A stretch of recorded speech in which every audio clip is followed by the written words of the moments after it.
The light from the massive crystal chandeliers spilled across the grand ballroom of the Plaza Hotel in New York, reflecting off glittering evening gowns and expensive suits. Champagne glasses clinked softly. Laughter filled the air, as if the world beyond those walls had ceased to exist. It was a night for the wealthy, for fame, for those long accustomed to being admired. But at the far end of the room, where the light faded into dim streaks on the marble floor, a 9-year-old girl stood silently before a jet-black grand piano. The wool coat she wore was frayed at the shoulders, her sneakers worn and faded, but her eyes shone with something extraordinary. The eyes of a child who had seen too much sorrow, yet still believed in kindness. Amid the sea of glittering guests, she was a quiet note in a lavish symphony, an unnoticed pause between the noise of privilege. No one knew who she was. No one had invited her. And perhaps no one would even notice if she disappeared tonight. Then a voice rang out, strong, confident, tinged with arrogance. "Hey, little one, come here. Play something for us." The man speaking was Ethan Cole, the tech billionaire, known for his half-smile and eyes as cold as glass. He stood in the center of the ballroom, a glass of wine in hand, watching the small girl as if she were nothing more than a cheap form of entertainment. "Let's make it interesting," he said, his tone laced with mockery. "If you can really impress me, I'll adopt you." Laughter erupted. The ladies nearby covered their mouths and the gentlemen shook their heads, smirking. No one believed he meant it. Because in that room, every promise was a performance, and every person just another role in an endless play. But the little girl, Lila Parker, didn't laugh. She looked at him, her gaze steady and quiet, as if guarding something sacred within her heart. She didn't hear the laughter around her. She only heard her heartbeat pounding faster, and a small voice whispering inside her mind. Maybe this is my only chance for someone to finally see that I exist. Her small, trembling hands rested on the gleaming piano key. The room fell silent. Every eye turned toward the little girl. She took a deep breath, trying to steady her trembling hands, though her small heart was pounding so hard she feared everyone could hear it. Her name was Lila Parker, a 9-year-old, no relatives, no home, only an old backpack, and a small dream to have someone call her daughter. She did not belong to this world, the world of crystal chandeliers, expensive perfume, and practiced smiles. She came from a cold rooftop in Brooklyn, where each night she lay awake listening to distant ambulance sirens, and prayed she would live to see another morning. Music was her only friend. She had learned to play by sitting at a broken piano in the shelter, some keys missing, others out of tune. No teacher, no sheet music, no lessons, only her heart to guide her. At first she struck random notes just to chase away the silence. But slowly, those sounds became her language, her way of saying what other children could express with words, that she could feel, could dream, could love. Lila remembered the winter nights when the power went out at the shelter. She would sneak back into the tiny room, sit beside the dusty piano, and play under the pale moonlight shining through the cracked window. Her fingers went numb from the cold, but with every note her heart stayed warm. And now, here she was, in the most luxurious hall in New York. The piano before her gleamed like a mirror, reflecting the faces of the elite, waiting to watch her fail. A woman whispered, "Poor thing, she's terrified." Another chuckled softly, "This will be entertaining." She heard it all, but she didn't respond. Inside, she whispered to herself, "It's okay, Lila. Just play with all your heart. Maybe someone will finally understand you." This wasn't just a performance. For her, it was the only door leading to a new life. Her gaze stopped on the man who had challenged her, Ethan Cole. He raised an eyebrow, took a sip of wine, and motioned for the orchestra to fall silent. No sound, just her and the piano, suspended in a breathless, crushing stillness. Lila closed her eyes. One deep breath. Then, amid the dazzling lights and the hum of laughter, Ethan Cole stood like a king within his kingdom. A tailored Italian suit hugged his frame, a Swiss watch glimmered beneath the chandelier's glow. And that smile, the same rehearsed smile perfected over hundreds of press conferences and thousands of parties. He was the youngest tech billionaire ever to appear on the Forbes 100, the man the media called the golden hand of Silicon Valley. At 38, Ethan had everything: a multi-billion-dollar company, a seaside mansion, a private jet, and an entire entourage that bowed at his command. Yet tonight, in the crowded ballroom, he felt empty. A strange silence lingered in his mind, like a dark room with no windows. He smiled, shook hands, exchanged polite words, and barely heard himself speak. Because now, in his life, everything had a price. His smile, his gratitude, even his kindness. When his gaze accidentally fell upon the small girl standing in the corner, a thought crossed his mind. Cold, mechanical, emotionless, just like him. A little entertainment to make the evening interesting. He called her over, his tone a mix of challenge and condescension.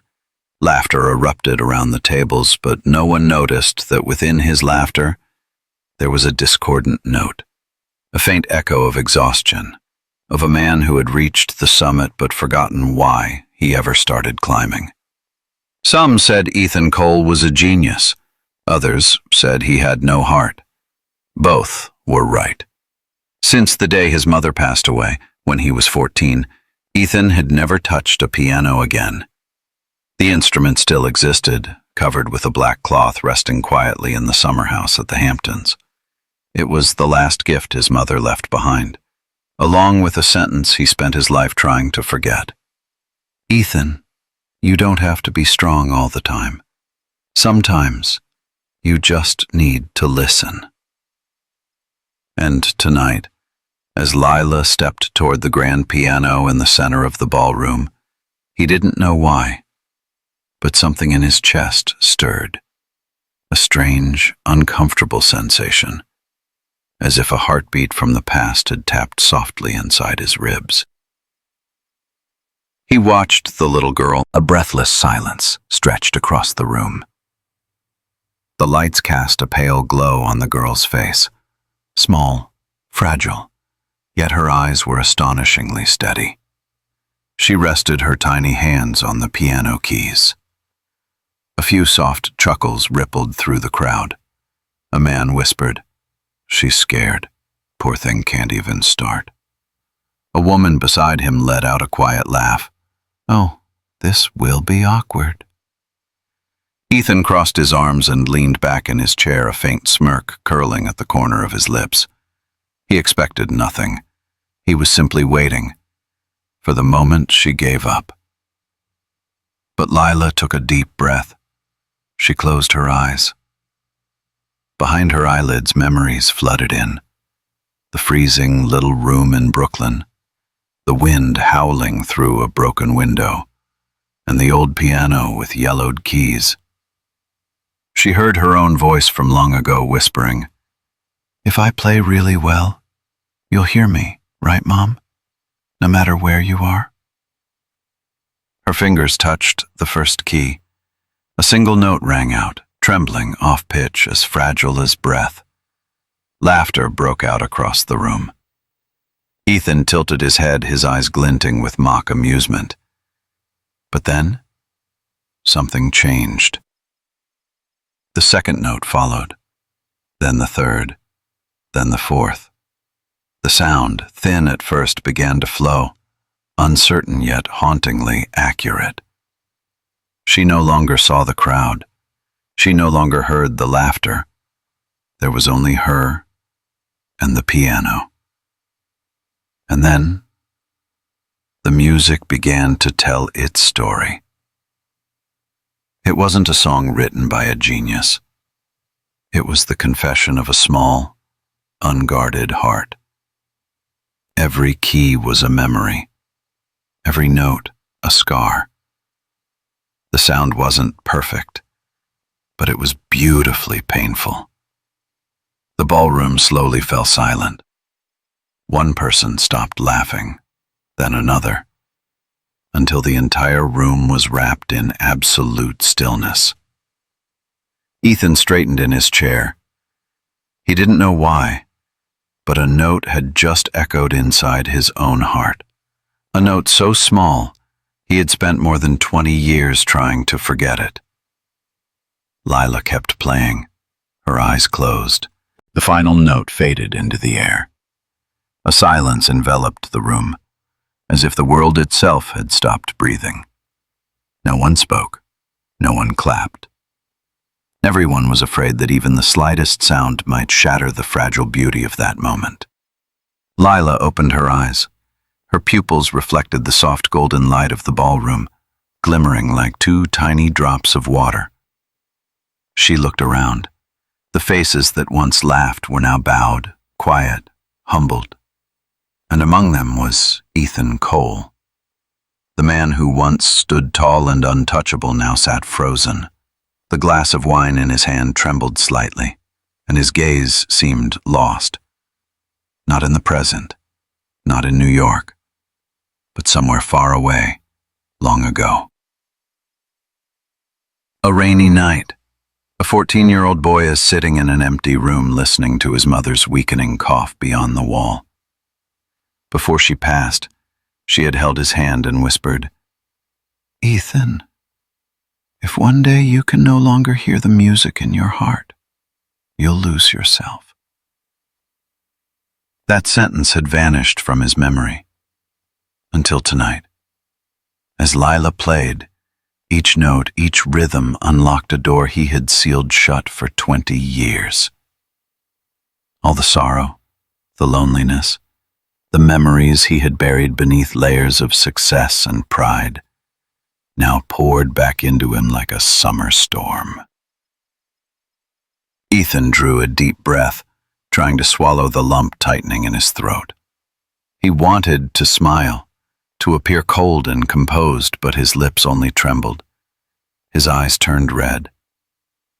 Lila still stood there in silence. She didn't understand what was happening. She only knew she had said everything she needed to say, through music. And now, she waited for just one thing. The answer to the promise he had once made in jest. He rose to his feet. The room seemed to hold its breath. Each step he took echoed slowly, heavily, each one tearing away another piece of the arrogance that had long shielded his heart. Ethan stopped before the piano. He bent down, meeting her at eye level. And in a trembling voice, one stripped of all power and pretense, he spoke, for the first time, as no miracle happens overnight. After that evening at the plaza, the lives of both Ethan Cole and Lila Parker began a new chapter, not loud, not glamorous, but filled with challenges. Ethan did something no one expected. He filed the papers to adopt Lila. The news spread like wildfire. The press exploded. Social media was flooded with criticism. A touching PR stunt, a lonely billionaire trying to look noble. But Ethan didn't respond. He stayed silent, kept showing up at board meetings, and every afternoon he returned to the quiet suburban home, where Lila was slowly learning how to trust again. At first, she remained quiet. She ate in silence, came home from school in silence, and sat before the piano in the living room playing softly, as if afraid to disturb anyone. Ethan would often stand in the doorway just watching, saying nothing. He knew that feeling. The feeling of not knowing whether you were truly loved.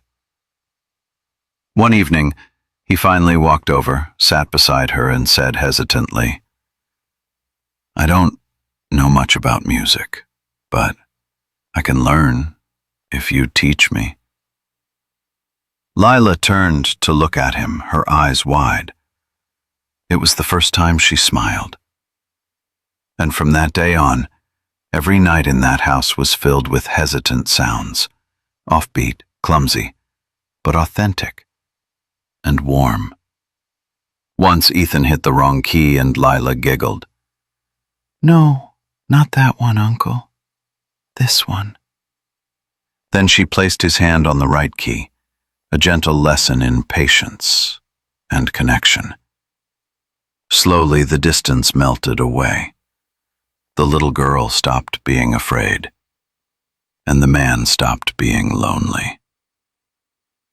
Ethan began doing small things he had never done in his life, driving her to school, listening to her stories, and sometimes just sitting quietly, watching her fall asleep on the sofa. The sheet music was still open on the stand beside her. The people who once mocked him had grown silent, because they realized the man wasn't being weak. He was becoming strong, in a way money could never buy. Time passed. Lila grew up. The music in that house no longer sounded lonely. It became a language of years passed. That winter in New York was bitterly cold, but inside Carnegie Hall, the stage lights glowed with a warmth that felt almost sacred. A young woman in a pure white dress sat before a grand piano. The audience was utterly still. She was Lila Parker, the same little girl who was once laughed at in a ballroom of the rich and powerful. Now, she was a celebrated young pianist, one who donated all her concert earnings to help homeless children. As the lights dimmed, she spoke softly into the microphone, her voice trembling yet full of sincerity. "Many years ago, I played this piece in a room full of people, and I thought I was just a joke. But there was one person who listened, truly listened. He didn't just save me. He helped me believe that music can save the world." The spotlight shifted toward the front row. Ethan Cole sat there, his hair now silvered, a worn handkerchief held gently in his hand. When their eyes met, he smiled, and she nodded. No words were needed, because everything had already been said through music. Then she began to play, a nameless melody, light as wind, beautiful as memory. Each note fell like drops of light, illuminating the trembling hands of a girl who had once lived in the shadows. When the final chord faded, the entire hall rose to its feet. The applause rolled like waves. But in that moment, Lila didn't look at the crowd. She looked at him. The man who once was a joke of fate, and now the father who taught her that love is the one thing that never runs out. Ethan wiped his tears, whispering, "You found your music, Lila."